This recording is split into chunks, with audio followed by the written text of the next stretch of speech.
Cohen. Bonjour à toutes et à tous et bienvenue sur Radio J. Ravi de vous présenter cette nouvelle émission aujourd'hui jusqu'à 16h30 avec mon invité, journaliste, écrivain, scénariste, acteur et réalisateur, spécialiste du musical et de la chanson française, mais aussi officier de l'Ordre national du mérite et des arts et des lettres. Jacques Pessis est auteur de plus de 50 ouvrages, dont ceux consacrés à l'œuvre de l'humoriste et comédien Pierre Dac, dont il est légataire universel. D'ailleurs, il lui consacre une exposition à partir du 20 avril. C'est au musée du judaïsme et un film, Le Parti d'en rire, le lendemain, le 21 avril, sur France 5. L'occasion, comme toujours, de découvrir notre invité aujourd'hui en direct live sur Radio J. 15h, 16h30, Cyrielle Sarah Cohen. Bonjour Jacques Pessis. Bonjour Cyrielle. Merci beaucoup d'être mon invité aujourd'hui. Je suis ravie de vous avoir en face de moi. C'est réciproque. On s'est rencontrés, il faut le dire, en face à face, en vrai, on va dire ça comme ça, lors de la cérémonie, le prix Raymond DeVos il y a quelques jours. Et donc je suis ravie de vous recevoir aujourd'hui pour parler vaguement de Raymond DeVos parce que vous avez écrit sur lui, mais surtout de Pierre Dac. Oui, qui est cher à mon cœur d'ailleurs. En effet, et on va le découvrir dans cette émission où l'on découvre votre actualité, mais aussi l'envie de savoir qui vous êtes au-delà de ce que vous faites. Et alors le début, toujours le début. Jacques Pessis, vous êtes né le 4 juin 1950, si mes informations sont bonnes, à Neuilly-sur-Seine. Exactement, dans une clinique ça, qui n'existe plus d'ailleurs. C'est ça, et c'était pas facile à trouver, je dois vous le dire. Vous êtes le fils de Pierre Pessis, ingénieur, et de Victoria Franco. Quel genre d'enfance vous avez eu et comment était le petit Jacques ? Le petit Jacques, il était sérieux, il travaillait bien à l'école, puisqu'au départ je devais être ingénieur, et il écoutait la radio. Et j'étais fasciné par la radio. Il y avait à l'époque 3 postes de radio. Il y avait Radio Luxembourg, Europe numéro 1, et France Inter, ce qui s'appelait Paris Inter. Et j'arrivais à écouter les 3 postes en même temps, avec 3 radios différentes, et j'étais fasciné par le monde de la radio, sans imaginer qu'un jour j'y travaillerais. Mais j'en rêvais. Et alors, quelle était votre radio préférée ? C'était Radio Luxembourg, parce qu'il y avait les feuilletons, L'homme à la voiture rouge, Ça va bouillir, Le qui tout double, c'était de la vraie radio, c'était presque du cinéma. Il y avait des dramatiques le soir à la radio, et d'ailleurs j'ai découvert depuis que ces dramatiques étaient réalisées sur les lieux mêmes où elles s'étaient déroulées. Une dramatique sous Louis XIV, elle se déroulait avec les châteaux de Versailles, dans le parc du château de Versailles, pour qu'on reconnaisse les pas du temps de Louis XIV. Alors, vous nous l'avez dit, de la radio, on va y venir, mais vous allez d'abord effectuer vos études au lycée Claude Bernard, oui, dans le 16e arrondissement de Paris, avant de poursuivre de hautes études scientifiques, oui, plusieurs années de préparation aux grandes écoles d'ingénieurs. Comment alors la fièvre du journalisme est arrivée à vous ? Certes, l'écoute de la radio, mais comment vous rentrez dans le game, si je puis dire ? C'est-à-dire que moi, j'étais un fan de Philippe Bouvard que je lisais à l'âge de 6 ans. Et il faisait une émission RTL non-stop à la radio, et tous les jours, j'étais dans la foule pour assister à l'émission. Et un jour, Fabrice vient et je lui dis, mais je voudrais faire de la radio. Je venais de rater mes concours comme tout le monde. Et il me dit, venez, je vous accepte. En fait, il avait un stagiaire qui était en prison pour vol de magnétoscope. Et il se prenait pour l'empereur. Et il avait besoin d'un grenadier. Et donc, j'étais chargé de créer le syndicat bonapartiste autonome à RTL, ce qui a fait une pagaille à la CGT. Et surtout d'aller dans les restaurants où il venait et il fallait que je prévienne les clients quand l'empereur arrivera, levez-vous et criez vive l'empereur. Et ça marchait très bien. Et puis un jour, il y avait personne au standard pour un jeu, j'étais là. Puis après, il y avait personne au standard pour une autre émission. Et pendant 1 an et demi, j'ai fait le standard, le jour, la nuit de Noël. J'étais là tout le temps. Puis un jour, Bouvard, pour qui je faisais de fausses questions, de faux invités, m'a dit si on essayait ce petit pour 8 jours. Et je suis resté 10 ans. Vous êtes resté 10 ans. À 21 ans, vous allez rentrer concrètement, il me semble, à RTL. Exactement. Donc, devenir l'un des assistants de Philippe Bouvard pour RTL Non-Stop, présenté comme le plus grand musical de France à l'époque. Ça a démarré en 67 et ça a fini en 74. Bouvard, est-ce qu'il vous contamine ? Est-ce qu'il vous donne la fièvre, tant sur la passion du travail que sur le musical ? D'abord, il m'a tout appris. C'est-à-dire qu'aujourd'hui, si je travaille autant, c'est avec les méthodes de rigueur qu'il m'a appris. Il était très compliqué, il fallait tenir le choc. Le musical, il s'en fichait complètement. C'est-à-dire, à part une chanson de Serge Lama, pendant qu'un chanteur passait à l'antenne, il faisait son courrier. Oui, ça résume tout. Et le musical, c'est venu autrement. Mais la passion du journalisme et la rigueur journalistique, c'est-à-dire je le voyais, c'était extraordinaire parce que on lui donnait des notes. Et ces notes, il les lisait une fois, il mettait des petits numéros, il appelait sa secrétaire, il dictait le papier. J'ai jamais vu ça. Et en 2 minutes, c'était fait. C'est-à-dire qu'il n'avait pas forcément vu, pas forcément écouté. On lui mâchait le travail, si je puis dire, avec toutes ces notes donc de documentation, qu'on appelle aussi comme ça. Et donc, il se faisait une idée des choses et de comment il allait les dire. Exactement. C'est-à-dire que notre travail, son équipe d'assistants, on appelait les invités le matin, on était leur terreur parce qu'ils avaient peur de Bouvard. Il fallait trouver des anecdotes inédites pour que l'après-midi, ils s'en servent pour l'émission. Il faut avoir un esprit quand même assez synthétique et savoir percevoir les choses importantes dans les notes. Moi, je vais vous dire très sincèrement, Jacques Pessis, j'en suis incapable. Si je ne travaille pas moi-même, je ne comprends pas les notes des autres. Donc, je trouve que quand même, ça relève d'une certaine force de synthétiser. Oui, et en même temps, c'est comme ça qu'on apprend. C'est des années de travail. Moi, j'ai mis des années avant de commencer à savoir écrire et en observant Bouvard. Et c'est vrai qu'aujourd'hui, je travaille tout seul et je gagne du temps, comme vous. Et bien voilà. Et vous allez ensuite collaborer et en même temps pour Samedi Soir. Oui. L'adaptation de l'émission d'RTL Non-Stop pour la télévision, mais sous forme d'émission débat avec des invités sur l'actualité culturelle, mais pas que, parce qu'il y avait aussi des politiques. Est-ce que cette émission vous a marqué? Complètement. D'abord, c'est la première émission de talk-show à la télévision, avec l'impertinence de Bouvard dans des lieux magiques. Et c'est vrai qu'on a rencontré tout le monde. C'était une occasion de rencontrer des gens fabuleux, de préparer l'émission avec eux. Et puis, il y avait une rigueur et un esprit qui, aujourd'hui, ont hélas disparu. On n'était pas là pour faire le buzz, on était là pour poser des questions. C'était un peu vachard quelquefois, mais on rigolait, c'était jamais méchant. Et pour découvrir l'invité vraiment pour qui il est, au-delà de peut-être ce qu'il fait. C'est à l'époque une émission, comme vous le dites, très un peu bling-bling quand même, c'est au Fouquet's. Non, c'était chez Maxims. Chez Maxims, pardonnez-moi. Donc, il y a ce côté un peu cosy, piano-bar, joli, un peu people, où Bouvard crée, vous l'avez dit, sa réputation d'intervieweur à la fois ironique, vif, impertinent, peut-être un peu comme Ardisson l'a fait ces dernières années. Est-ce qu'on pourrait comparer ou pas ? Non, parce que Bouvard, Ardisson était dans le tutoiement, la force, etc. Bouvard, c'était beaucoup plus fin. C'était l'esprit de Paris. C'était quelquefois des petites piques qu'on lançait, mais il y avait autre chose. J'ai jamais pu comparer les deux. Et pour moi, Bouvard est unique. Quand on voit dans les journaux, aujourd'hui, les titres un peu phares, un peu rigolos, c'est Bouvard qui a inventé ça. Il s'en servait aussi bien dans le Figaro qu'à la télévision. C'est un style que vous avez sans doute apprécié, Jacques Pessis, mais que vous n'avez pas adopté. Oui et non. C'est-à-dire que je ne suis pas méchant, moi je suis là pour écouter, comme vous. C'est-à-dire qu'aujourd'hui, je pense que les gens ont beaucoup de choses à dire quand on leur laisse la parole. Alors, il ne s'agit pas de faire des platitudes, faut tout préparer à l'avance, faut savoir quels sont les points importants, comme vous le faites quand je vous écoute, mais surtout ces points-là, il faut les laisser venir. Et après, on a leur confiance. Et ça fonctionne. Il y a un truc que j'ai appris. Quand on veut interviewer quelqu'un qui ne veut pas parler, on lui pose une question, on le laisse répondre, un grand silence. Et après le silence, il est forcé de répondre. Et là, ça devient intéressant. Ah, ça, c'est une super technique que j'ai moi-même observée. Je me suis dit, bon, je vais rien dire. Et puis, hop, l'invité, en effet, a ce besoin de relancer après ce blanc. Vous allez aussi collaborer à François. Oui.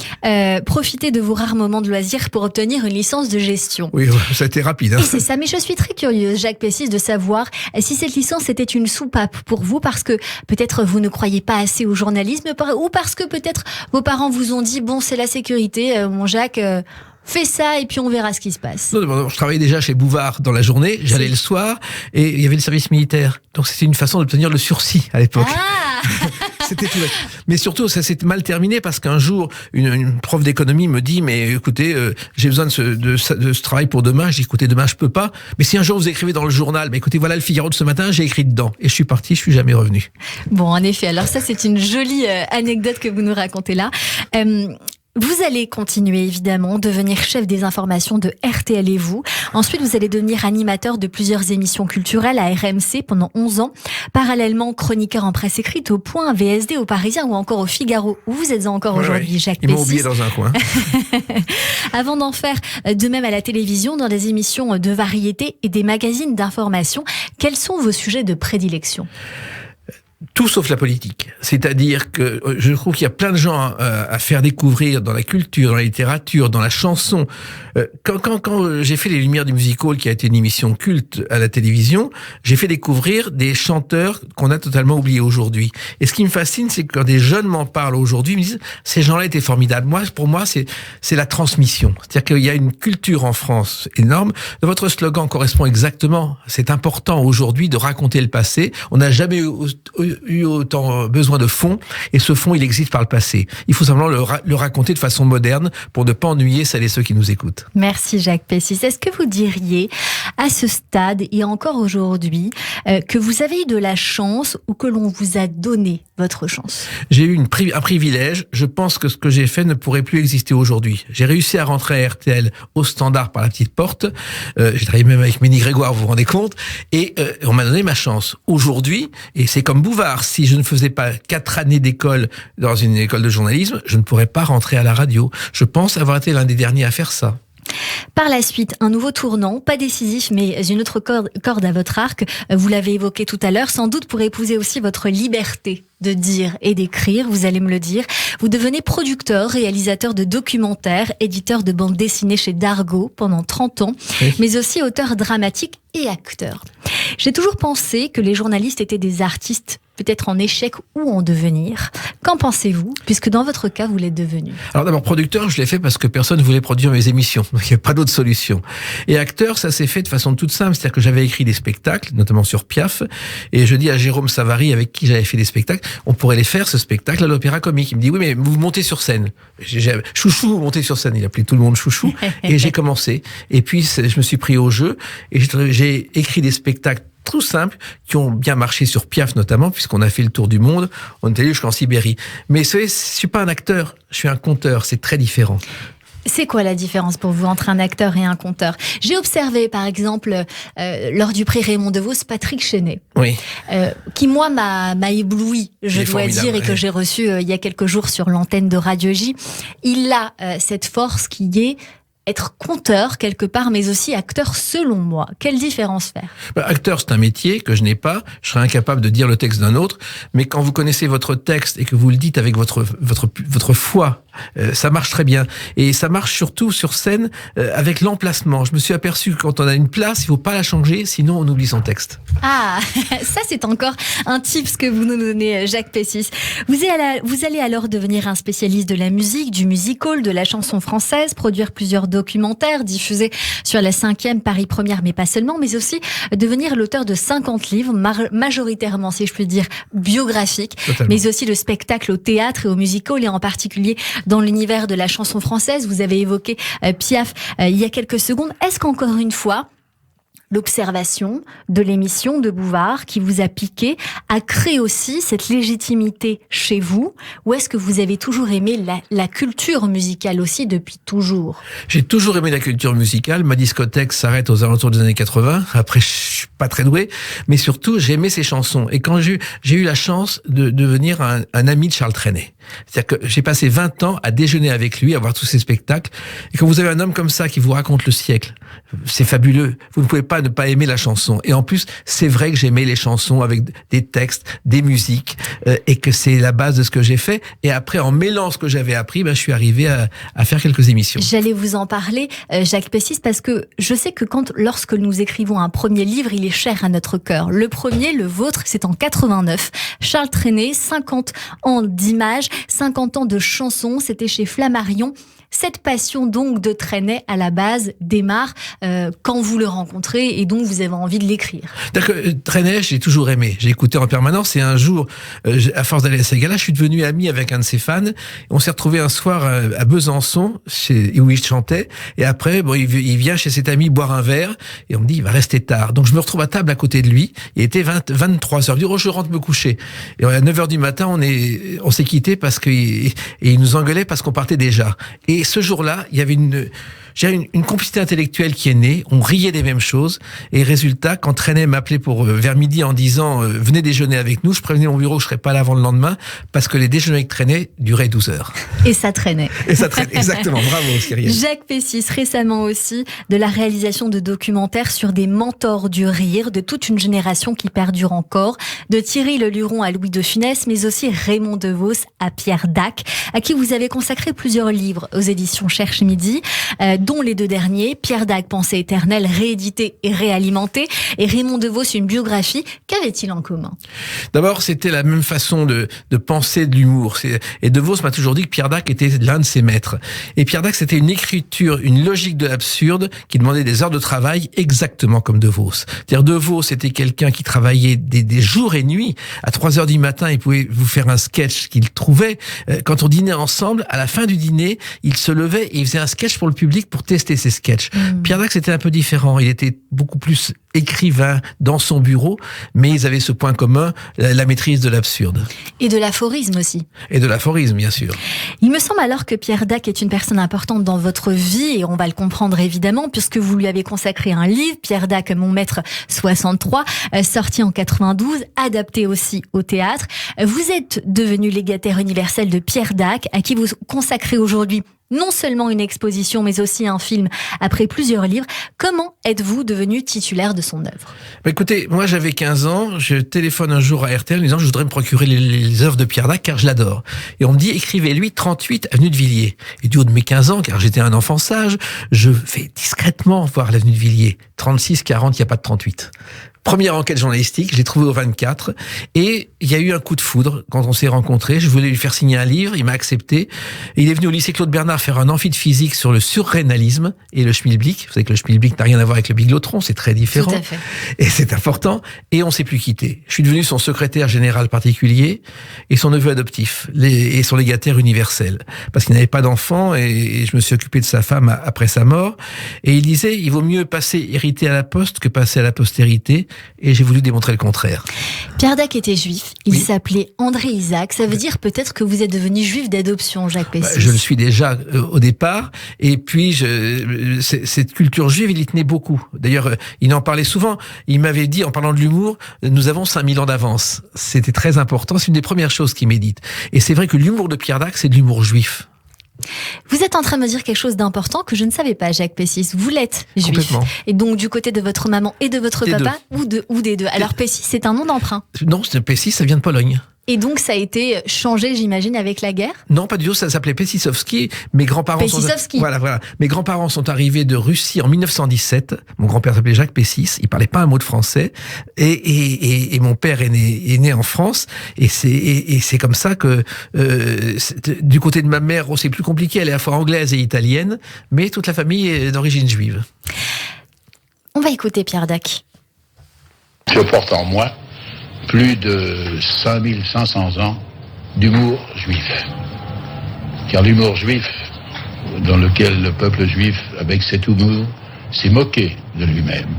Et c'est cette forme d'humour qui est un générateur d'énergie, à mon avis, et qui m'a soutenu dans des conditions souvent graves, dures, difficiles. Pierre Dac était fier de ses origines juives. Mais pourtant, il avait cet humour dont vous parlez, cet humour absurde, etc. Là, il vient de parler de cet humour qui l'a beaucoup aidé. Il parle de ses années de guerre parce qu'il a une histoire assez folle, quand même, Pierre Dac, il faut le dire. Il revient de loin. Il a connu la guerre, il a connu beaucoup de choses, il a gardé cet humour, il a été appelé le roi des loufoques dans la foulée. Qui a été pour vous Pierre Dac et pour le monde? Alors, Pierre Dac a fait de l'humour au départ parce qu'il savait pas faire autre chose. Il écrivait des poésies et son humour vient effectivement de cette culture juive et de son père qui était boucher et qui pratiquait le louchébem, le langage des bouchers. Et il m'a toujours dit, mon père m'a donné 250 expressions. Puis il a commencé à écrire des poèmes, à écrire des textes totalement absurdes. Et en 1922, quand il commence, il est l'inverse des chansonniers habituels. Il est au fond de la scène, il ne traite pas l'actualité, mais il crée des aphorismes, qui est presque de la poésie, des mathématiques. Et ses premiers aphorismes, c'est l'invention du loufoque en France. Est-ce que vous diriez, Jacques Pessis, que Pierre Dac a eu une grande chance? C'est cette histoire de bras gauche. Alors, c'est vrai qu'en fait, il a fait la guerre de 14, il a été blessé à plusieurs reprises, et on lui a enlevé 12 cm de bras gauche parce que il a reçu un éclat d'obus dans le bras. Et c'est vrai que au départ, ça l'a empêché d'être violoniste. Sa mère voulait qu'elle soit violoniste. Alors qu'il n'était pas très bon. Non, il était très mauvais même, voilà. très mauvais. Donc je pense, non, sa vraie chance, ça a été de se retrouver complètement au chômage en 1920, d'aller dans un cabaret de chansonniers qui était la boîte à Furzy à l'époque, et de découvrir qu'il y avait quelque chose qui le touchait. marchait. Et là, il a inventé, sans le savoir, l'humour loufoque. Et comme il est arrivé à l'époque où ça n'existait pas, où la radio n'existait pas, ça a progressé. Il y a eu la radio, il y a eu la presse. Il est devenu le père du loufoque. Et il a créé un duo mythique, il faut le dire, avec cette célèbre expression « il peut le dire ». Dans le sketch du Sar, Pierre Dac rencontre aussi Francis Blanche, avec qui il avait aussi décidé de créer un parti pour rire. Nous avons nous aussi, bien sûr, songé à former un nouveau parti. Malheureusement, toutes les étiquettes étaient prises, ou peu s'en faut, car il y a énormément de partis politiques en France, des partis qui ne forment pas un tout obligatoirement d'ailleurs. Il ne restait qu'une appellation et nous avons sauté dessus à pieds joints car il nous paraissait convenir parfaitement au genre de parti politique que nous avions décidé de fonder, puisque nous l'avons appelé le Parti d'Henri. C'est ce que l'on vient d'entendre est issu de Lina que j'ai pu écouter en travaillant cette émission. Il dit « Les temps sont durs, votez mou. Le mouvement ondulatoire unifié, disait-il dans son parti d'en rire. » Ce sera le titre du film que vous lui avez consacré aussi, qui sera diffusé le 21 avril sur France 5 que j'ai pu voir. Je voulais vous dire que c'est un superbe documentaire, 52 minutes. Avec une voix que j'ai cru reconnaître. Je croyais que c'était Cécile de Minibus. J'ai cherché et je me suis rendu compte que c'était le cas. Je voulais vous dire, mais ça ne serait pas. Et donc, magnifique voix portée par Cécile de Minibus pour relater ce documentaire. La voix de Pierre Dac, des images d'archives. Comment vous avez travaillé ce dossier encore une fois ? En créant, en recherchant les archives et en construisant un film. Vous savez, vous construisez votre émission comme des scénarios. Un documentaire, ça se construit comme un scénario aussi. C'est un scénario de film, simplement en recherchant les archives et en voyant comment les placer et surtout comment ne pas ennuyer le téléspectateur. Je considère que si au bout de 10 secondes on s'ennuie, il faut couper parce qu'on ennuiera le téléspectateur. Pierre Dac disait « Si l'existence est une course d'obstacles, la vie est une marche d'épreuves ». Est-ce que vous êtes d'accord avec lui, Jacques Pessis ? Oui, encore faut-il les franchir, et il faut les franchir avec la plus grande joie possible. Il faut se dire quand on a la chance d'avoir un privilège, Trenet disait quand on a rêvé sa vie, il faut vivre son rêve. Quand on mesure ce rêve, il faut en profiter. Mais les épreuves, elles existent. Mais en même temps, vous savez, je considère que la vie est un rêve, que de temps en temps, il y a un cauchemar, on le digère et le rêve recommence. Est-ce que vous diriez que Pierre Dac a vécu un rêve ou vous diriez autre chose sur sa vie ? Non, il a vécu une vie difficile parce que d'abord il y a eu la guerre de 14, il a perdu son frère, Marcel. Voilà, la Seconde Guerre mondiale où il a quand même fait 1 an et demi de prison avant de rejoindre Londres. En Espagne ? En Espagne, oui. En Espagne, il a fait 5 prisons. Et puis ensuite, il s'est retrouvé en Angleterre. Il a été un des Français qui parlent au français. C'était pas une vie de rêve. D'ailleurs, Pierre Dac était souvent déprimé. Moi, je l'ai vu déprimé. Bon, il a quand même tenté de se suicider 4 fois à une époque où la dépression, qu'on n'appelait pas encore la déprime, ne se soignait pas. Il s'en est sorti, mais il y avait des moments difficiles. Il a mené une vie exceptionnelle qu'il ne mesurait pas. Il m'avait dit un jour, après moi, ça intéressera personne. Et il se trompait. On va continuer de parler de Pierre Dac ensemble dans cette émission, si vous le voulez bien, Jacques Pessis. Et puis, on va écouter dans un instant un petit peu de Dalida, très vite fait, mais ce sera à la fin de cette émission, puisque je sais que vous l'aimez aussi. Restez avec nous, on continue avec vous à cette émission Jacques Pessis pour l'exposition sur Pierre Dac, le parti d'en rire, le 20 avril prochain au musée d'art et d'histoire du judaïsme, mais aussi le film consacré à l'humoriste le 21 avril sur France 5. Tout de suite, le rappel des titres sur Radio J.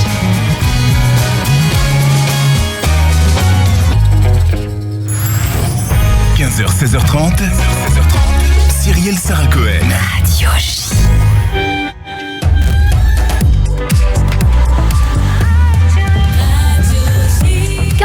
Sur Radio J, bonjour et bienvenue si vous venez de nous rejoindre. Tout de suite, le rappel des titres avec Alexandra Sénigo.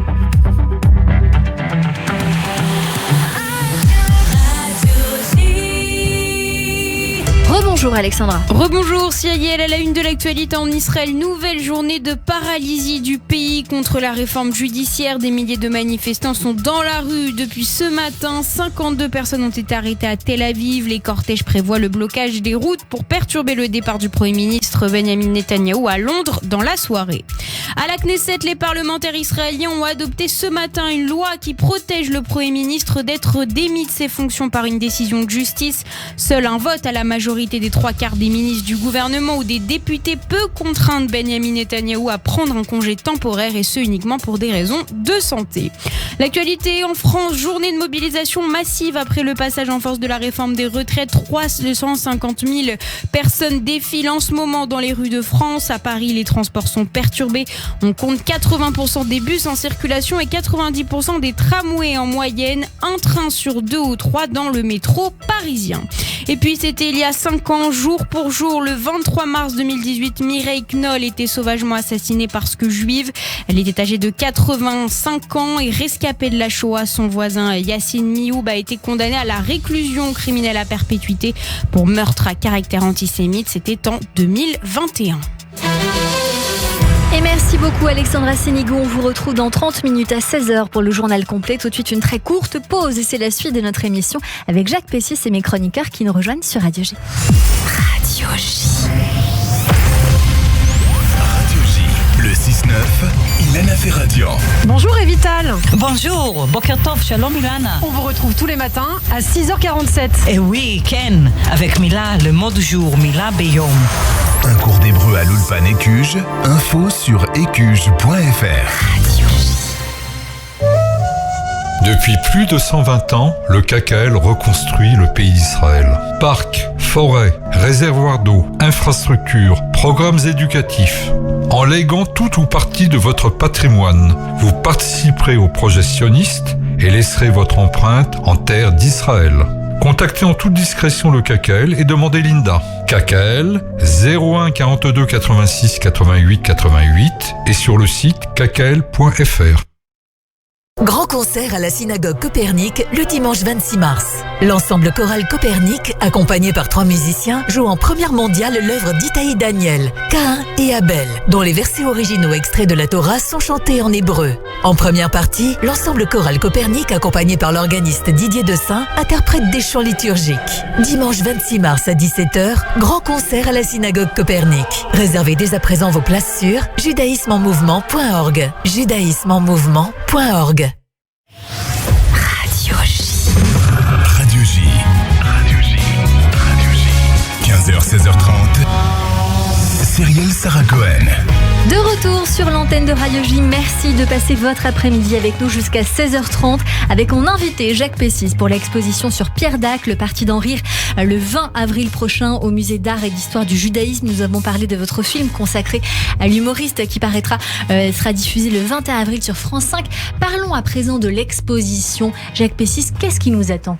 Alors, c'est une exposition en 12 salles. Au départ, le musée du judaïsme avec Anne-Hélène Hogg a pensé à venir me chercher et j'ai sorti tout ce qu'on a comme archives sur Pierre Dac et on raconte le parcours de Pierre Dac depuis sa naissance jusqu'à sa mort en évoquant le parcours avec des lieux précis. Les cabarets, on évoque les cabarets des années 20. L'os à moelle, le journal qu'il a fait, on a des reproductions, on a des sketchs. La partie de Londres est très importante puisqu'on écoute des textes de Radio Londres qui sont importants. Il y a aussi toute une partie consacrée à des spectacles qu'il a fait et le but c'est une rétrospective complète de Pierre Dac avec des écrans qui en même temps vous passent des choses sérieuses et des sketchs délirants, notamment avec Francis Blanche. C'est un parcours en plusieurs temps, vous venez de le dire, les jeunes années d'André Isaac au départ aussi pour découvrir son histoire. Ensuite vous appelez ça chansonnier dans l'entre-deux-guerres, un loufoque à la radio, l'os à moelle, la Seconde Guerre mondiale et Radio Londres et puis de l'os libre à signer Furax et bien d'autres choses évidemment. San Antonio, autrement dit, Frédéric Dard a écrit « Si je devais écrire une biographie un jour, j'écrirais celle de Pierre Dac. Je voudrais tant expliquer aux cons et aux jeunes l'importance de cet homme dans la pensée moderne. » Est-ce que vous pensez aussi cela?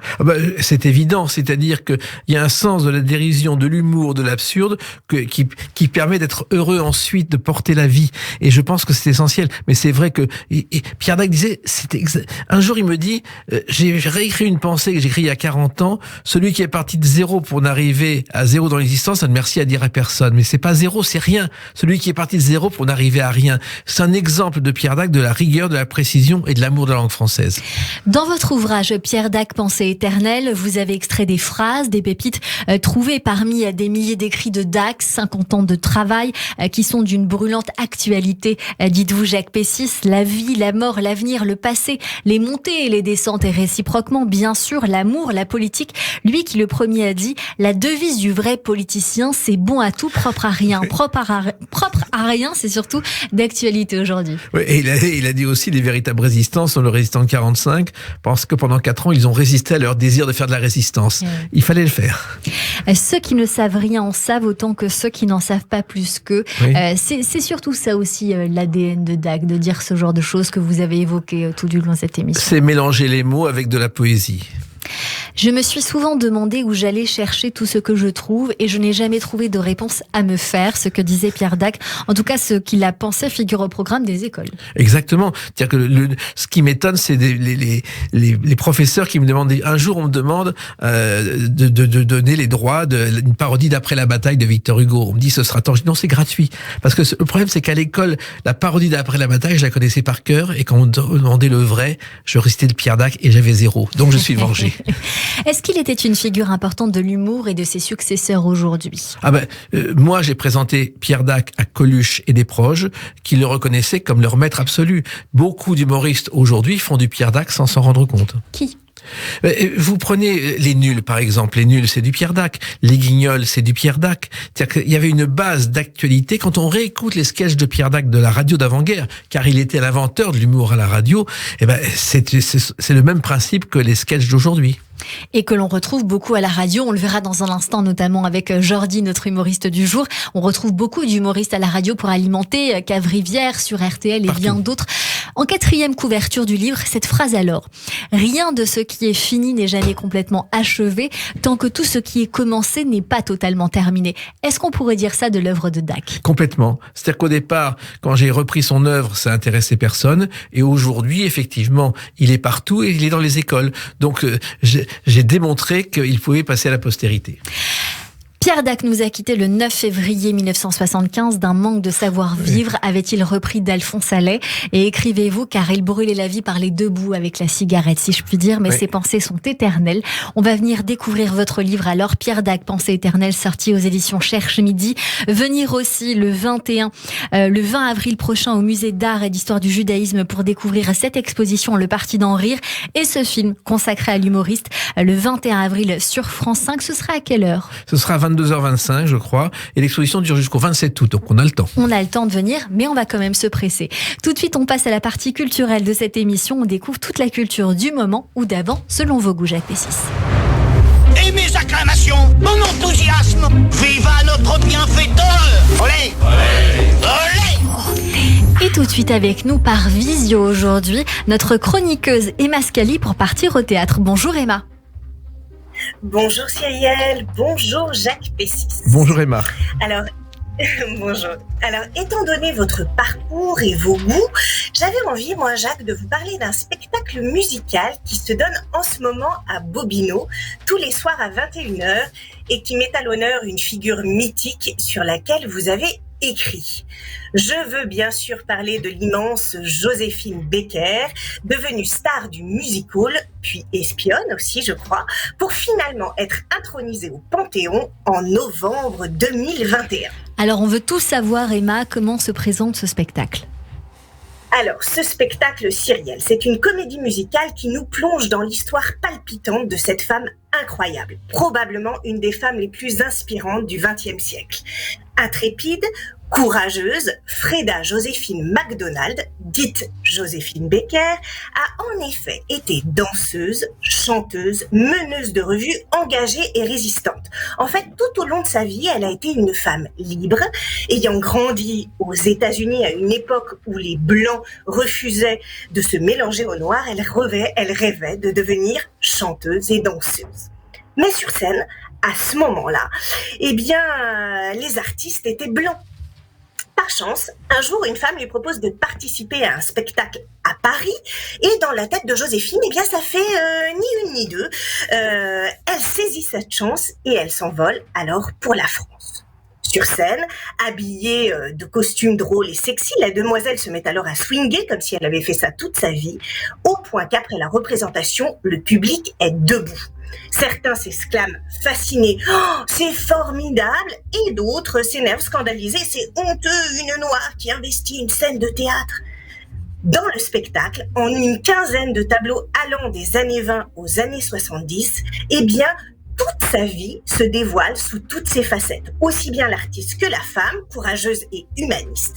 Elle est campée par la jeune Nevedia et Joséphine alors nous apparaît comme une véritable icône des temps modernes. On découvre ses combats contre toutes les formes d'intolérance et de discrimination, si bien que le spectacle se veut comme elle, évidemment militant et porteur d'une ouverture à la beauté, à l'intelligence et à l'esprit. Et tout cela se fait évidemment en lumière et en chanson. Et comme vous nous parlez de chansons, Emma, je crois que vous vouliez nous en faire écouter un petit extrait. Mais oui, écoutons un petit extrait de la bande-annonce.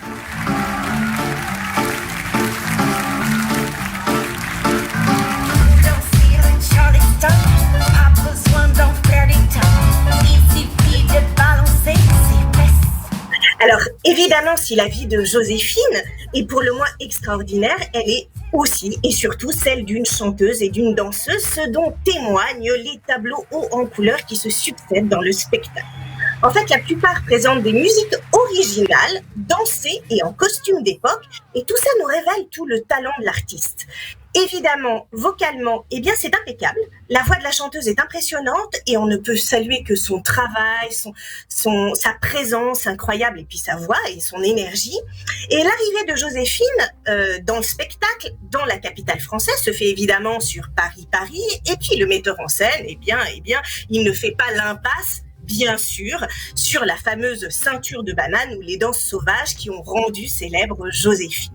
Mais le spectacle nous donne également accès à la femme derrière l'artiste, une femme amoureuse, mais aussi à certains détails romanesques de sa vie d'espionne, parce que moi je ne le savais pas et tout le monde ne le sait peut-être pas, mais elle a fait passer des partitions écrites à l'encre sympathique, elle a caché des gens dans son château, elle a rejoint le général de Gaulle en Afrique du Nord et en plus, elle a été la seule femme, et ça je trouve que c'est extraordinaire, la seule femme à prendre la parole à Washington en 1963 lors du célèbre discours de Martin Luther King, I Have a Dream.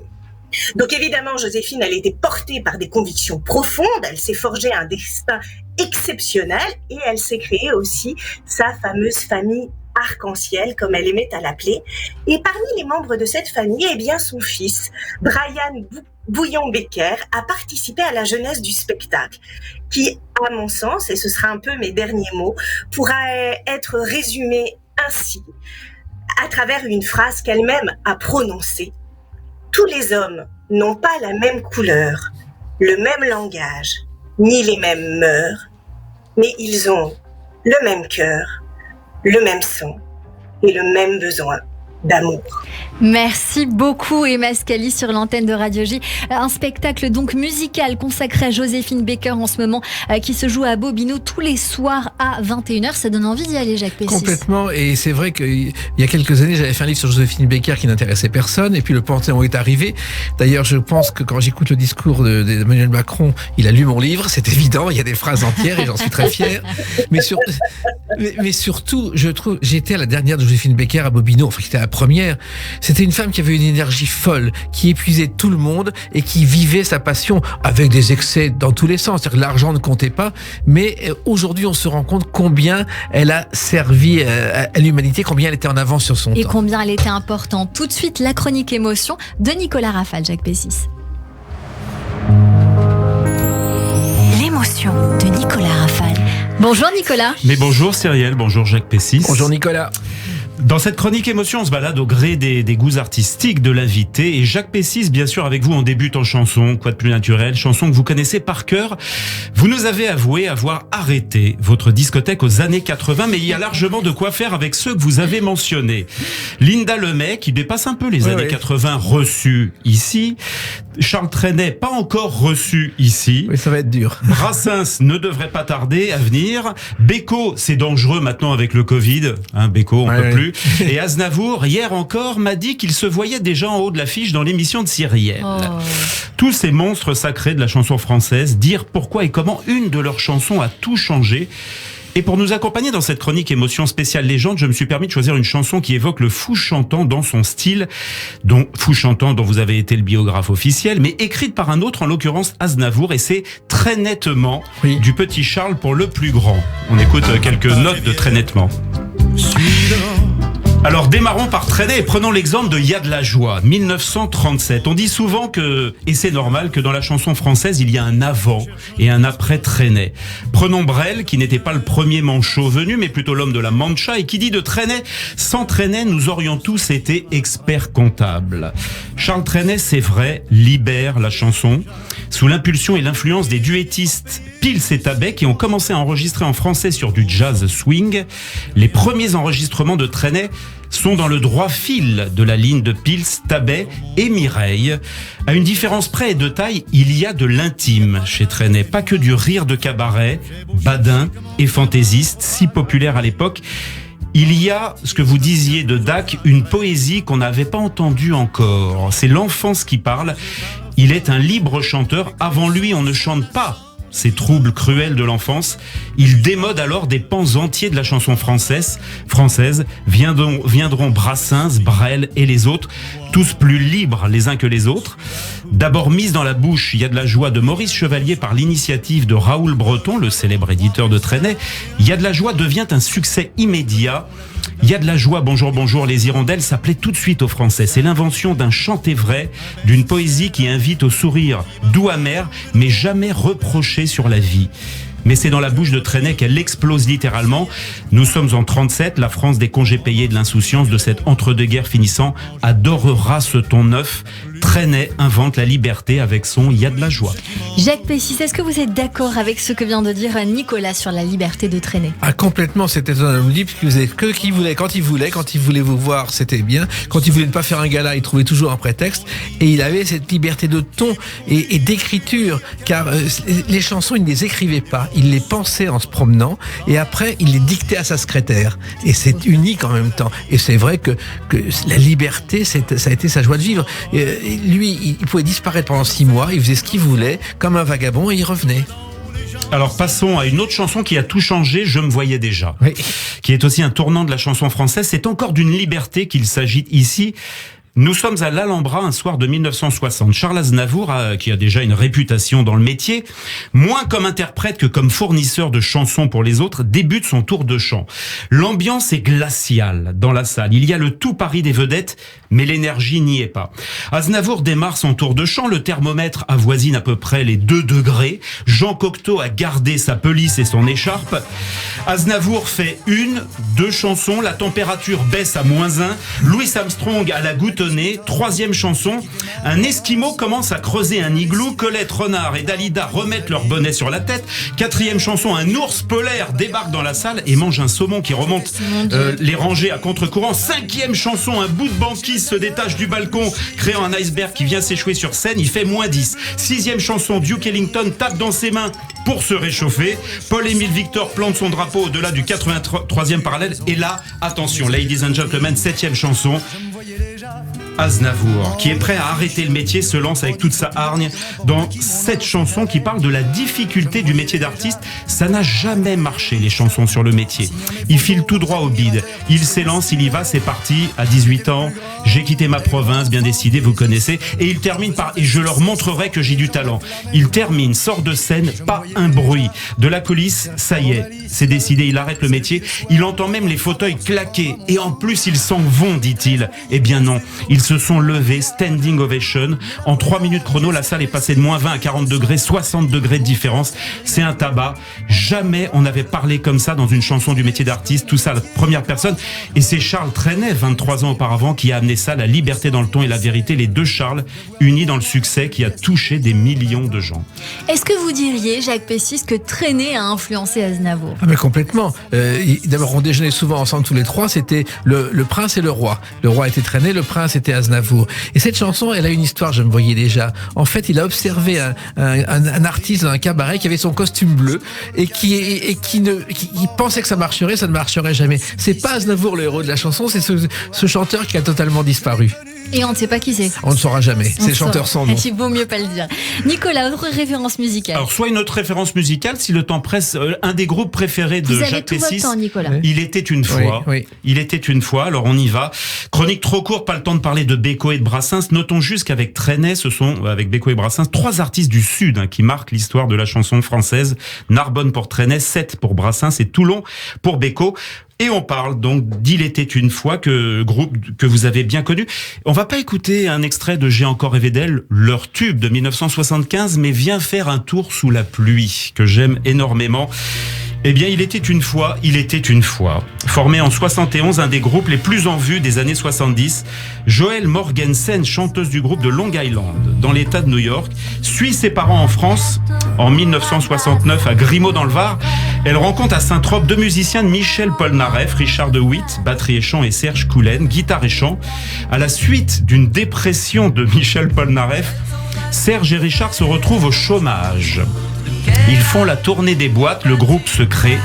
Ils ont pour attaché de presse Thierry Sabine, qui deviendra directeur du Paris-Dakar plus tard. On se rappelle la suite, le tragique accident, bien sûr, d'hélicoptère, janvier 86, avec Daniel Balavoine. 4 albums pour ce groupe, des tubes. Que fais-tu ce soir après dîner, Les filles du mercredi, et surtout 75, J'ai encore rêvé d'elle, et son fameux Que les draps s'en souviennent. Consécration à l'Olympia. Attention, le refrain arrive, on va tous pouvoir chanter, c'est merveilleux. Vous pouvez lui poser la question alors. Et vous les avez bien connus, Jacques Pessis? Je les ai très très bien connus. J'étais très proche de Joëlle, qui était une amie très chère.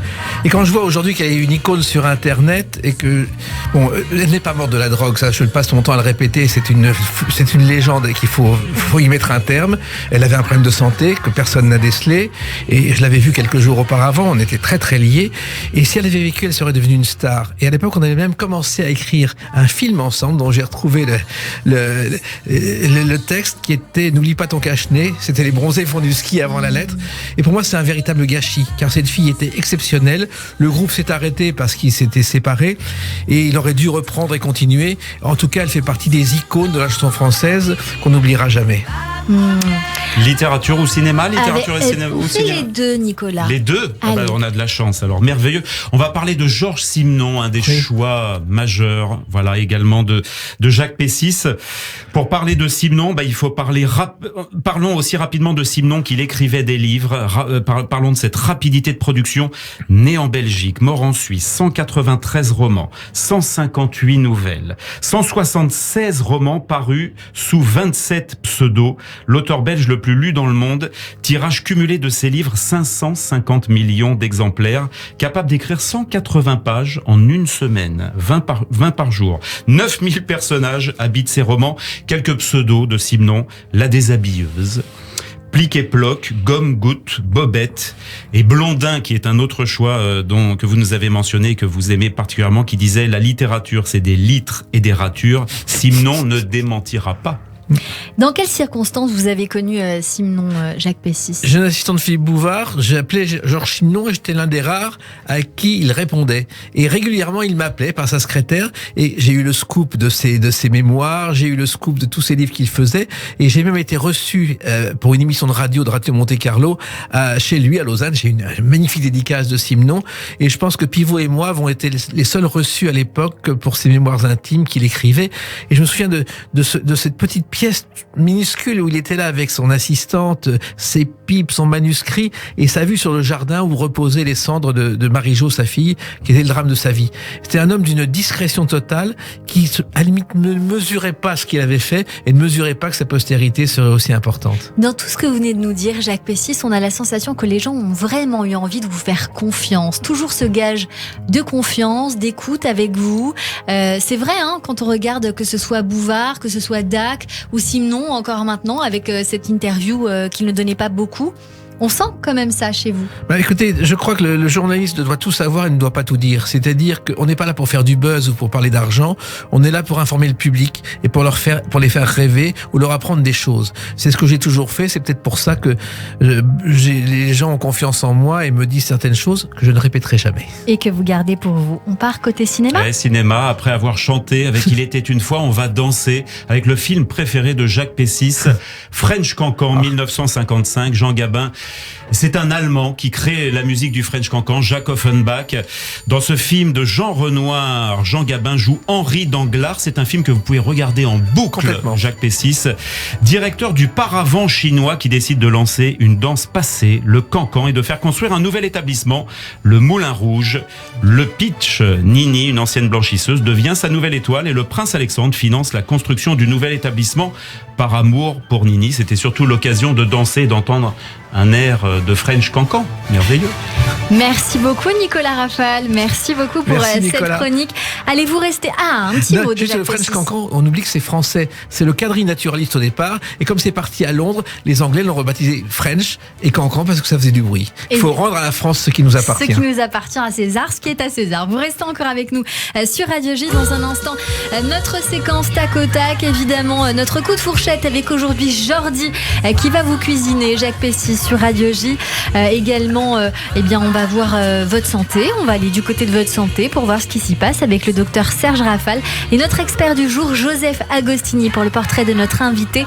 Tout de suite, une toute petite pause, c'est promis, et le journal de l'info, et on revient. Restez avec nous.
Bonjour à tous, c'est Léa Moscona. Radio J.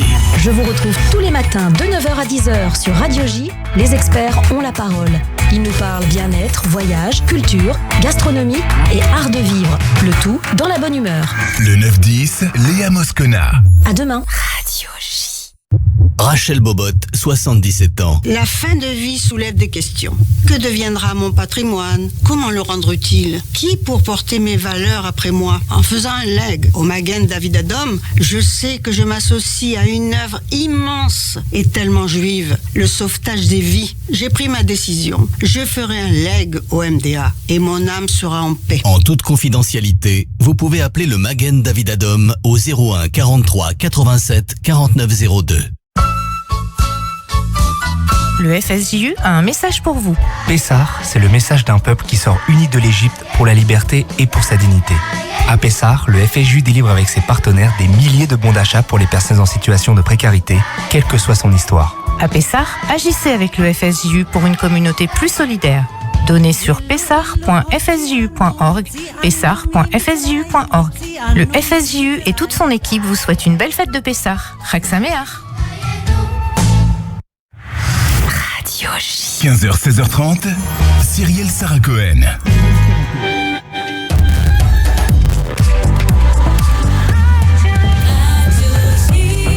16h sur Radio J. Bonjour et bienvenue. Tout de suite, le journal de l'information présenté par Alexandra Sénigou.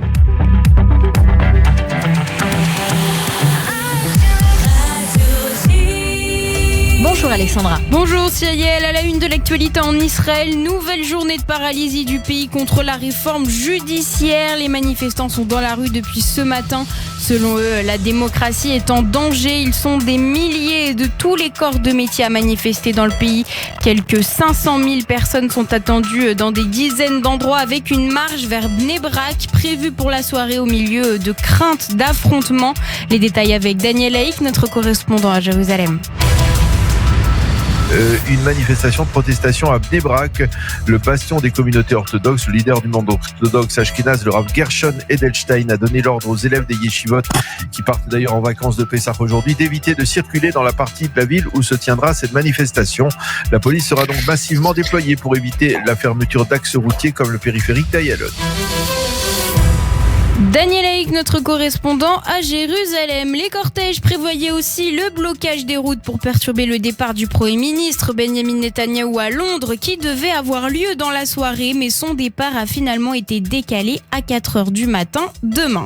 À la Knesset, les parlementaires israéliens ont adopté ce matin une loi qui protège Benjamin Netanyahou d'être démis de ses fonctions par une décision de justice. Seul un vote à la majorité des 3/4 des ministres du gouvernement ou des députés peut contraindre le chef du gouvernement à prendre un congé temporaire, et ce uniquement pour des raisons de santé. Le chef de l'opposition, Yair Lapid, a dénoncé une loi obscène et corrompue. Au chapitre sécuritaire, un terroriste a été éliminé près de Toul Karem lors d'une opération de Tsahal en Judée-Samarie. Les renseignements israéliens ont ciblé Amir Keidja, qui était recherché et impliqué dans plusieurs attentats contre des Israéliens. Les soldats ont fait une descente dans son appartement. Un complice qui séjournait avec lui a été arrêté et emmené pour interrogatoire.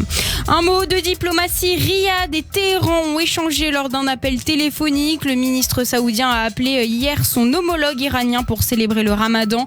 Pour ce qui est de la prochaine étape dans le réchauffement des relations entre les deux puissances rivales, les deux hommes ont convenu d'organiser une réunion prochainement afin d'ouvrir la voie à la réouverture des ambassades et des consulats. L'actualité en France, journée de mobilisation massive après le passage en force de la réforme des retraites. 350 000 personnes défilent en ce moment dans les rues de France. À Paris, la manifestation s'est élancée depuis la place de la Bastille en direction de l'Opéra Garnier. Les transports sont perturbés. On compte un train sur 2 ou 3 dans le métro. Il faut dire que la prise de parole télévisée d'Emmanuel Macron hier midi n'a pas ou peu réussi à convaincre. Selon un sondage mené par l'Institut ELAB pour BFM TV, 61% des Français estiment que ces propos vont provoquer plus de colère. Le secrétaire général de la CFDT, Laurent Berger. Le plus important, c'est qu'hier, il n'a pas parlé aux salariés. Il n'a pas parlé à ceux qui se mobilisent contre cette réforme des retraites. On n'a pas entendu une seule incarnation concrète de la vie au travail de ceux et celles qui manifestent. C'est-à-dire qu'il faut revenir au fondamental des choses. Hier, il y a eu 0 réponse au problème du pays en ce moment. Le problème du pays en ce moment, c'est quoi ? C'est une opposition majoritairement opposée à une réforme qui a été escamotée dans le débat parlementaire. Le secrétaire général de la CFDT, Laurent Berger, au micro de BFM TV. Et puis, c'était il y a 5 ans, jour pour jour, le 23 mars 2018, Mireille Knoll était sauvagement assassinée parce que juive. Elle était âgée de 85 ans, rescapée de la Shoah. Elle est morte poignardée à son domicile dans le 11e arrondissement de Paris. En 2021, son voisin Yassine Mioub a été condamné à la réclusion criminelle à perpétuité. On termine ce journal avec un mot de la guerre en Ukraine. L'ancien président russe Dmitri Medvedev a publié une vidéo dans laquelle il menace les pays qui viennent en aide à Kiev d'un conflit nucléaire. Sur le terrain, les forces ukrainiennes ont annoncé avoir repoussé 83 attaques russes ces dernières 24 heures, notamment dans les environs de Bakhmout. Et merci beaucoup Alexandra Sénigou. On vous retrouve demain à partir de 14h. En attendant, c'est la suite de notre émission avec mon invité Jacques Pessis sur Radio J. Radio J. Géopolitique, le MAG. Steve Nadjar. Bonjour, c'est Steve Nadjar. Je vous attends tous les jeudis soirs à 21h sur Radio J pour Géopolitique le MAG. Avec Alexandre Adler et mes invités, nous commenterons l'actualité internationale pour vous aider à mieux comprendre les enjeux d'un monde qui bouge au Moyen-Orient. Mais pas seulement. Géopolitique le MAG, c'est tous les jeudis à 21h sur Radio J. Radio J. Jérusalem vient à votre rencontre du 19 au 23 mars. Intégration, éducation, retraite, équivalence des diplômes, emploi, jeunesse, apprentissage de l'hébreu. Les conseillers de la mairie de Jérusalem et de Kalita vous reçoivent en rendez-vous individuel pour mieux préparer votre alia. Programme et rendez-vous sur alia-jérusalem.com. ALYAH-jérusalem.com. Jérusalem vient à votre rencontre du 19 au 23 mars. alia-jérusalem.com. À l'occasion des fêtes de Pessah, aidez Amazon à soutenir des familles en difficulté. Grâce à vos dons, ils recevront des colis de plus de 80 produits. Un colis pour une famille, c'est seulement 60 €. Prenez en charge 3 familles, soit 180 € et recevez une magnifique Haggadah Collector créée par l'artiste Alain Kleinman. Mazone, 34 rue des Grilles, 93 500 Pantin. Dons sécurisés sur mazone.org. Serfa en retour, 01 48 21 00 30. Spiritualité, éthique et culture. C'est le thème de l'édition 2023 du colloque de la pensée juive dans la Cité, lundi 27 mars au Centre européen du judaïsme. Intervenant, Chaim Corsia, grand rabbin de France. Michel Onfray, philosophe, essayiste et polémiste. Le rabbin Michael Azoulay et le rabbin Roche-Kollel Raphaël Sadin. Modérateur du débat, Antoine Mercier. Lundi 27 mars à 20h au Centre européen du judaïsme. Réservation 06 68 48 63 04. Grâce à Or Layel Adim, plus de 300 familles démunies reçoivent, pour passer dignement les fêtes juives, des colis personnalisés réalisés par des bénévoles et des enfants d'école partenaires. Or Layel Adim a besoin de vous pour les aider. Donnez sur allodon.fr/or-la-yeladim. allodon.fr/or-la-yeladim. L'association Or Layel Adim, avec le soutien de Home to Home Immobilier, spécialisé dans la gestion Airbnb et la vente de biens à Paris. Radio J. Radio J. Radio J. Radio J. 15h, 16h30. Cyrielle Sarah Cohen. De retour sur l'antenne de Radio J, merci de nous rejoindre si c'est le cas, si vous êtes avec nous depuis le début, merci pour votre fidélité avec notre invité aujourd'hui Jacques Pessis pour l'exposition sur Pierre Dac, le parti d'en rire, le 20 avril prochain au musée d'art et d'histoire du judaïsme, mais aussi pour son film consacré à l'humoriste le 21 avril sur France 5. On perd pas de temps, tout de suite le coup de fourchette avec Jordi qui vous croque sur Radio J.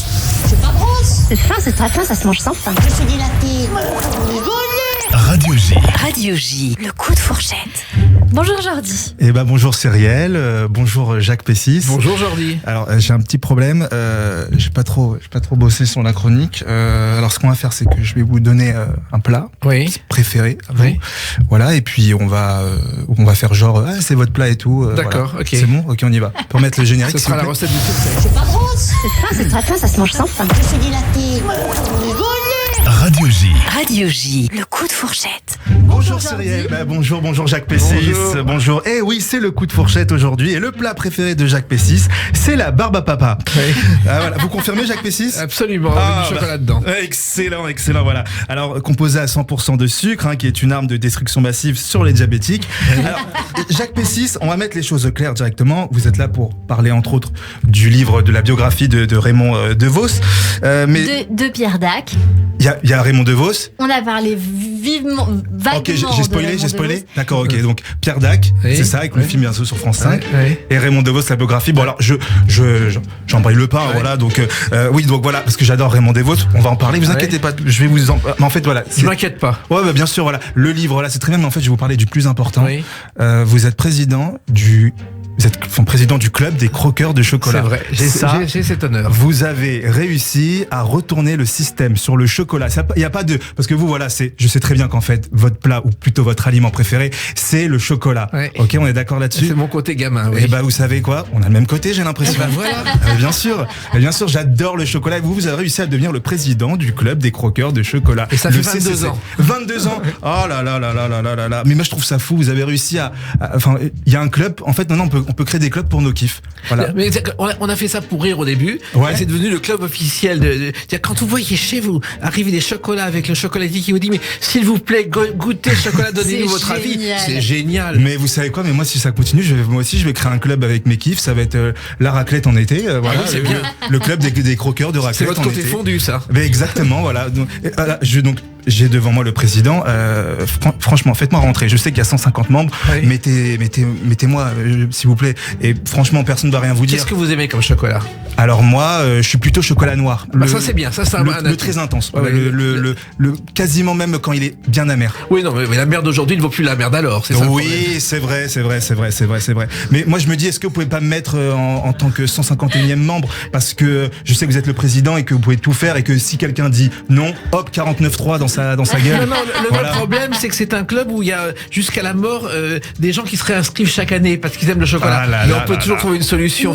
Il suffit de pousser des gens vers la sortie, un peu trop de chocolat. Comment ça se passe justement, Jacques Pessis? Comment vous avez recruté ces croqueurs de chocolat? C'était des amis au départ? Au départ, on a créé ce club pour rire. C'était Claude Lebet qui l'avait créé. Et je suis arrivé le deuxième jour. Je suis devenu vice-président, puis à l'ancienneté président. Et on a fait ça, mais pour s'amuser, en disant on va faire comme les Tastevin. Et puis finalement, on pensait, je me souviens chez le notaire, qui est le vieux notaire qui nous faisait les statuts du club des croqueurs de chocolat. Combien de membres? On va dire 150. Et au bout de 2 mois, on était plein. Et c'est vrai qu'on est devenu le Michelin du chocolat, que chaque année, on fait un guide des meilleurs artisans, que je me fais insulter, mais au téléphone, menacé quand il y a une tablette en moins, et quand il y a une tablette en plus, je me fais féliciter. Mais c'est vrai que non seulement on aide le chocolat artisanal, car chocolat français c'est un pléonasme, et on défend ces artisans qui travaillent de façon merveilleuse avec ce guide, et quand ils sont dans ce guide, où on est tous bénévoles, ils ont 15 à 30% de chiffre d'affaires en plus. Le meilleur chocolat pour vous, Jacques Pessis? Alors, il y en a plusieurs. Bon, c'est le noir, bien entendu. Merci. Et il y a de plus en plus d'artisans à Paris et dans toute la France qui font des chocolats de grande qualité et à des prix défiant toute concurrence. Vous nous donnerez les tips en off. Moi, voilà, je voulais juste vous dire, voilà, moi j'adore le chocolat. Je vais le noter sur mes tablettes. C'est gentil, merci. Moi, je suis nourri depuis mes 3 ans au Choc-à-Pic et au Nesquik. Alors, je sais que c'est pas trop du chocolat. C'est un peu différent. Ouais, je sais, mais vraiment. C'est une bonne base au départ. Mais bien sûr, voilà, bien sûr. Moi, à la salle de sport, on m'appelle la brioche parce que les tablettes ont fondu. Franchement, moi, là, je suis en train de penser, vous allez kiffer Pâques. Oh là là, les œufs de Pâques. Mais vous, alors là, mais vous toute l'année. Ah voilà, mais en plus c'est ça, mais c'est toute l'année les vacances. Mais exactement, mais la vie sont des vacances. Mais c'est fou. Alors parce que nous, voilà, il y a bientôt Pâques, et nous, chez les Juifs aussi, il y a la Pâques juive, mais c'est moins fun. Voilà, c'est pas la même. On n'a pas le droit. Vous voyez la baguette, mais avec du chocolat. Nous, on n'a pas le droit de manger de la baguette. Donc c'est pas foufou, mais bon, nous sommes d'obédience judaïque, donc voilà. Jacques Pessis, vous faites Pessah? Non, pas. Dieu sait si je respecte cette religion, mais ce n'est pas dans la tradition familiale, donc je ne le fais pas. Bon, vous avez écouté, libre à tout le monde. Mais en tout cas, bref, Jacques Pessis, on vous reçoit aujourd'hui pour parler entre autres de la biographie de Raymond DeVos. Moi, je le trouve magnifique. Je trouve magnifique ce qu'il fait avec les mots. Il a une façon de jouer. C'est magnifique. Moi, je suis humoriste. Je fais du stand-up. Et un peu comme DeVos, voilà, ce que j'ai vu que quand il y a un mot qui passait pas pendant les représentations, après, il était pas bien. Il s'enfermait dans sa loge. Il insultait tout le monde. Et moi aussi, quand il y a une blague qui passe pas, je suis pas bien. Je m'enferme dans ma loge. Mais non, alors pas du tout. Je m'enferme dans ma loge et j'insulte tout le monde. Non, je plaisante, je n'ai pas de loge. Donc non, pas du tout. Il n'y a pas de monde non plus. Exactement, voilà, exactement. Ah ouais, vous connaissez. Incorrigible, Jacques Pessis. Alors, j'ai essayé moi aussi de jouer avec le mot. Vous me dites ce que vous en pensez, parce que j'ai essayé de faire un peu comme Raymond DeVos. Je vous dis attention. Alors, c'est 2 melons assis sur un banc qui parlent, et l'un d'eux dit à l'autre: alors, t'as vu quoi au cinéma? Et l'autre répond: j'ai vu un navet. Laisse tomber. On a poireauté 1 heure devant le cinéma. En plus, j'ai mal garé la voiture, j'ai pris une amende. Et en ce moment, j'ai pas trop d'oseille. Donc si l'État pouvait me lâcher la grappe, enfin, tu vois ce que je veux dire. Ouais, t'as raison. Voilà. Et avec, avec ce genre de sketch, vous risquez de devenir une grosse légume. Oh, joli. Alors, attendez. Et toi, t'as fait quoi hier soir? J'ai passé une soirée aux petits oignons. Et avant de me coucher, j'ai lu la biographie de DeVos. Alors, c'est comment? C'était la cerise sur le gâteau au chocolat, Jacques Pessis. Ah, c'est magnifique, bravo. Merci beaucoup, Jordi. On vous retrouve sur votre Instagram, jordi.journaux, et dans plusieurs comédie clubs parisiens. Exactement. Mais aussi sur radioj.fr et sur le YouTube de l'émission. Merci beaucoup. À la semaine prochaine sur Radio J. Radio J. 15h, 16h30, Cyrielle Sarah Cohen. Jacques Pessis, on va passer tout de suite à la séquence tac au tac de cette émission. Oui. 6 questions, 10 réponses courtes en 2-3 mots. On y va, c'est parti. La recette de l'amour, Jacques Pessis. Aimer son prochain et sa prochaine. Le ou les sujets qui vous préoccupent le plus en ce moment. L'avenir de nos enfants.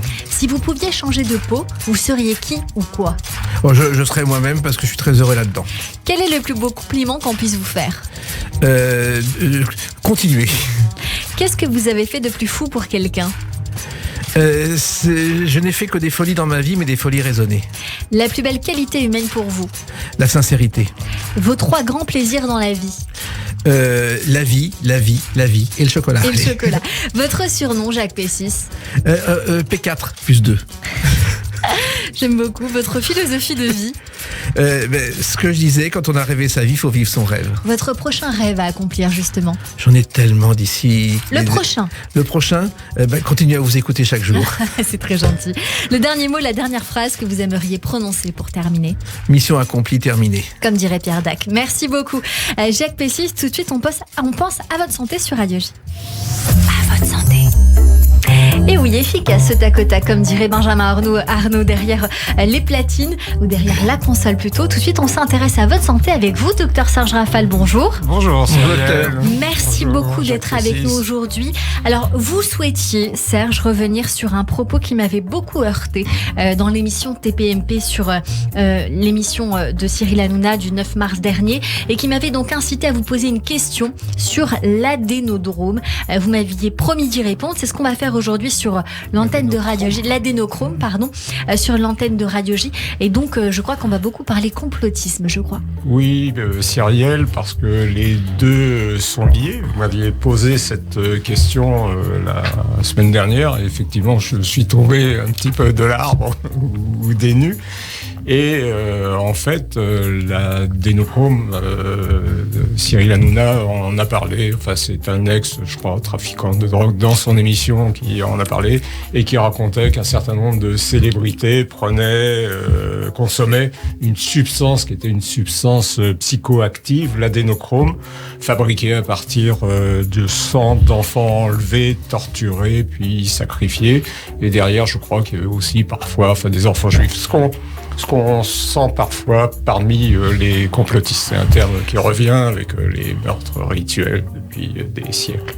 Alors, je suis très contente qu'on en parle pour taire ou pas cette légende urbaine, vous allez nous le dire ou pas. Qu'est-ce que l'adénochrome concrètement ? Précisément, l'adénochrome, c'est une substance neutre, c'est un composé organique découvert dans les années 50, qui est un dérivé de l'adrénaline. L'adrénaline, vous savez, c'est l'hormone du stress. On a deux systèmes, on a un système sympathique qui est régi par l'adrénaline, on a un système parasympathique qui met au repos, qui est régi par un autre neurotransmetteur qui est l'acétylcholine. Et dans les années 50, faut se remettre dans le contexte. On n'a pas les antidépresseurs. Vous voyez, actuellement, on dit on consomme trop d'antidépresseurs, on prend trop de psychotropes. En fait, le premier antidépresseur est découvert en 1953, un petit peu par hasard. Et les tranquillisants dont on dit qu'on en prescrit vraiment trop datent de 1959. Le Librium, c'est 1959. Le Valium, c'est 1960. Et vous vous souvenez peut-être là dans les films hollywoodiens des années 50, les problèmes psychiatriques étaient traités par des électrochocs, étaient traités par des interventions. Je me souviens de Soudain l'été dernier, de Mankiewicz avec Elizabeth Taylor qui revivait, et on avait peur de la chirurgie. Donc il y a une véritable révolution qui paraît dans les années 50, et un certain nombre de psychiatres commencent à s'intéresser à des produits. Et précisément, un psychiatre britannique, donc qui est né, je crois, au début du XXe siècle, est décédé en 2004. Donc, vous voyez, vécu très très longtemps, probablement pas avec ce produit. Et lui pense que l'adénochrome, donc qui est extrait, comme je vous l'ai dit, de l'adrénaline, est vraisemblablement responsable de certaines maladies, dont la schizophrénie. Donc, on imagine, la schizophrénie à l'époque, c'est une auto-intoxication de l'organisme. Alors, on nous vend ça, entre guillemets, comme un produit miracle, censé rajeunir. Tout ça, c'est complètement faux. Tout ça est complètement faux. Et comme souvent dans le complotisme, il y a une base, un fond scientifique. Et derrière, beaucoup de fantasmes, ce qu'on va vivre, ce qu'on a vécu nous pendant le Covid, ce qu'on vit avec les anti-vaccins. Il suffit d'une petite information, vous voyez, la peur des OGM, la peur du nucléaire, et derrière va s'installer une défiance. Et pendant toute l'épidémie de Covid, vous avez vu une minorité agissante avec les anti-vax ont profité et nous ont quand même beaucoup empoisonné l'existence. Il y a une rumeur autour de l'adénochrome dont je voulais également parler. Docteur Serge Rafal, c'est la rumeur du sang d'enfants juifs. Oui, bien entendu, et ça remonte au début de l'histoire. Les meurtres rituels ont souvent été, vous les retrouvez, permanents, parce que dans le complotisme, alors je ne vais pas dire tous les complotismes, mais souvent il y a une note qui est une note quand même antisémite parfois. Les conflits sont des conflits qui peuvent être pseudo-scientifiques, qui peuvent être des conflits religieux, qui peuvent être des conflits politiques, qui sont parfois des conflits sociaux.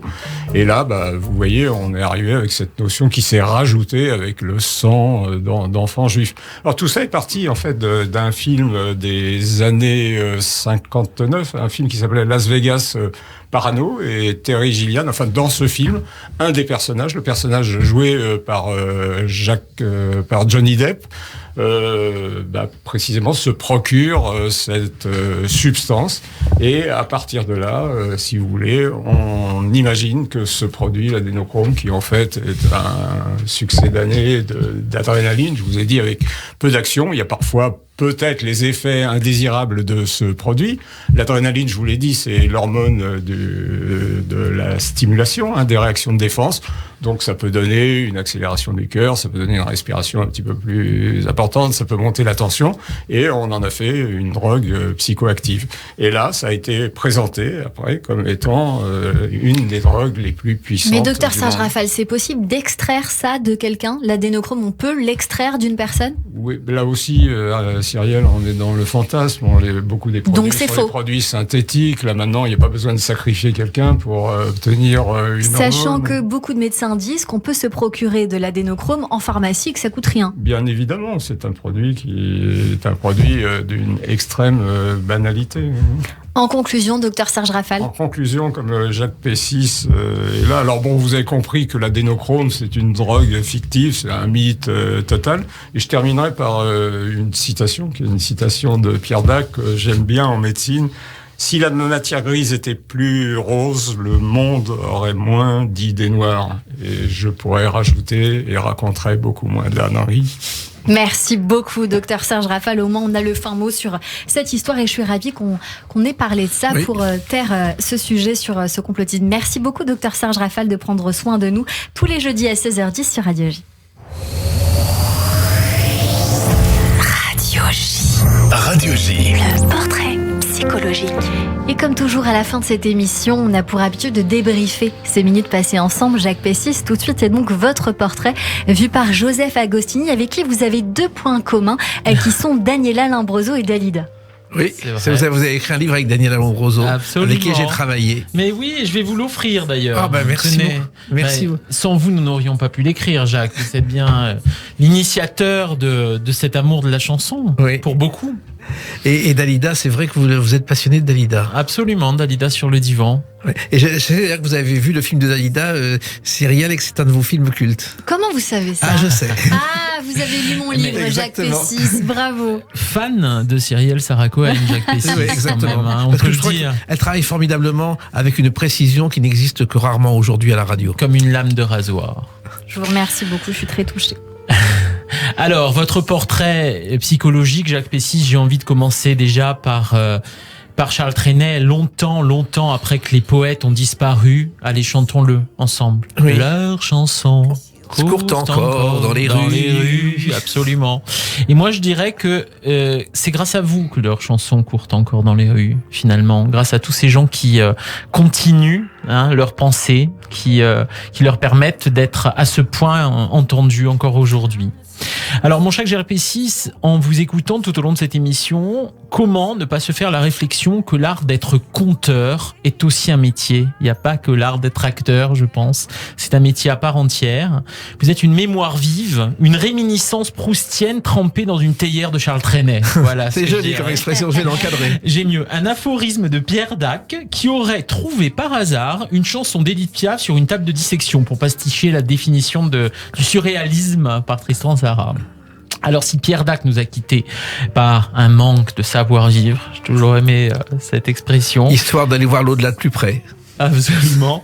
Je dirais que vous n'en manquez jamais de savoir-vivre, mon cher Jacques, du savoir-vivre, du savoir-lire, du savoir rencontrer des êtres passionnants en les écoutant pour de vrai.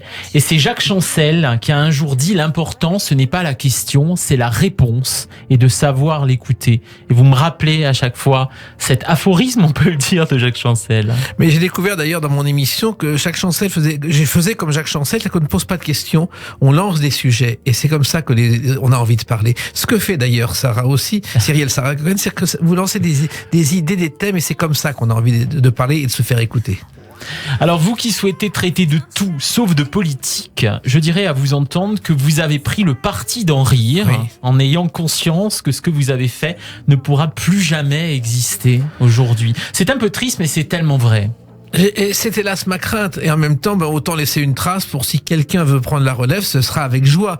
Mais c'est vrai qu'on a du mal aujourd'hui, quand j'écoute certaines émissions, quand je lis certains journaux, je me rends compte de ce manque de culture qui est la base de la culture française. Et c'est pas une critique, c'est une constatation. Et le but qu'on doit avoir, à nous tous, c'est de transmettre cette culture et donner envie aux autres de continuer. Il vaut mieux laisser une trace de Pierre Dac que de cocaïne, n'est-ce pas? Oui, ça, j'en ai vu beaucoup, j'ai jamais essayé, dites donc. C'est mon manque. Alors, si vous construisez les documentaires comme un scénario, votre vie aussi, sans doute un peu à votre insu, comme tout le monde, s'est construite comme un roman, avec cette voix, Jacques, quand même. Il faut le dire, je crois. Cette voix si singulière, si racontante, avec cette douceur qui semble habitée par le temps. Oui, mais écoutez, j'ai pas le sentiment que les années passent, ça passe tellement vite. Et c'est vrai que cette voix est particulière, on m'en parle.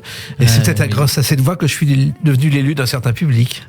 Alors, moi qui suis l'auteur des chansons d'amour guérissent le cœur du monde, avec votre complice de Shabada, Daniel Alambroso, avec qui vous avez partagé tant de plateaux, je dirais qu'il n'y a pas que les chansons qui ne meurent jamais, comme le disait Dalida, ceux qui ont su nous les sublimer, nous les donner à entendre, avec une oreille différente, auront aussi droit à une postérité.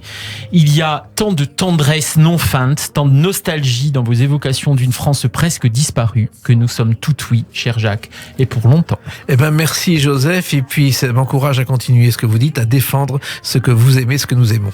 Merci beaucoup Joseph Agostini d'avoir été avec nous sur l'antenne de Radio J. Radio J. 15h, 16h30, Cyrielle Saracohen. Et on va écouter cette chanson qui est un remix d'une chanson que nous aimons beaucoup, que nous venons d'évoquer, c'est Dalida, Mourir sur scène.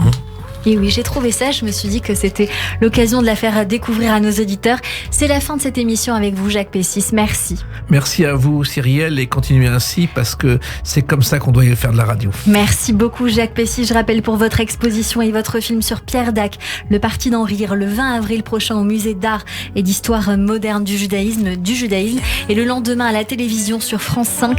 Je rappelle aussi, Jacques Pessis, que l'on vous retrouve à la tête de l'émission de Sud Radio, l'émission quotidienne culturelle Les Clés d'une vie de 21h à 22h sur Sud, avant de nous retrouver à 22h en rediffusion. Merci beaucoup pour cet échange. À la réalisation audio et vidéo, Benjamin Arnaud et Clément. Notez que vous pouvez réécouter cette émission sur radioj.fr, YouTube et toutes les plateformes de streaming. Merci à toutes et à tous de nous avoir suivis et rendez-vous dès lundi dès 15h avec le chanteur Martin Rappeneau sur Radio J. Belle journée à tous. Qui veulent mourir un jour de pluie et d'eau.